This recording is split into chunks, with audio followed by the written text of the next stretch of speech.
Tonight, one person is in the hospital and firefighters forced to rescue a dog from a fire apparently started by an e-scooter. The bike was sitting in the garage charging overnight. E-scooters, e-bikes, hoverboards, all lithium battery powered devices. They become a growing fire hazard. We have seen several of these big fires. Tricia Hendricks live in Santanville. This was another one, Tricia, and these people barely escaped out of there.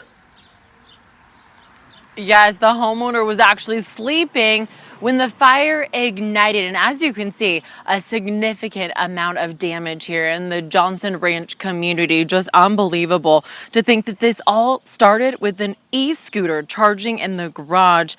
And that's what we're hearing. It started in the garage, it tore through the second floor and then up into the attic before crews could get it under control. And it's pretty amazing they were able to keep it from spreading to nearby homes. Rural Metro Fire responded here just after 2:30 this morning. Now, one person inside narrowly escaped. Crews also managed to rescue a dog. Two others got out safely. We're told one person was taken to the hospital with serious condition and suffering from smoke inhalation and burns. As for what sparked all of this, that's right, investigators say early indications point to an e-scooter that was charging inside the garage. We spoke with the PIO for Rural Metro Fire, who told us that most of these fires happen during charging situations, and two things in particular are putting families at risk. While the e-device is in its charging mode or being charged. And a lot of times that is because there's some kind of damage to the batteries itself. So it's been in a crash or something's happened and the batteries then are crossing over. They're getting into thermal runaway because of during that charging.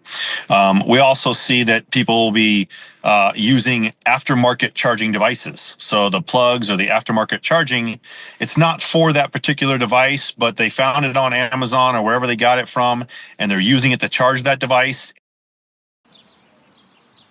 Gilliland says that charging with aftermarket plugs or charging devices, not a good idea. In fact, the manufacturer could potentially void the warranty because it could cause what they call thermal runaway. So the bottom line here, always use the charger that came with your device and inspect your batteries regularly for any signs of damage, whether they're cracked or if there's any kind of swelling in those charging devices. The family here is displaced tonight in this case. Sadly, we're working to get an update on the condition of the person that was taken to the hospital, hopefully in stable condition. We will bring you any updates we get as we get them right here on 12 News and 12news.com. For now, we're live in Santan Valley. Tricia Hendricks, 12 News. Yeah, and Tricia, so unsettling because I think a lot of us have multiple batteries like that. I mean, I've got tools out there, I've got an e-bike and things like that.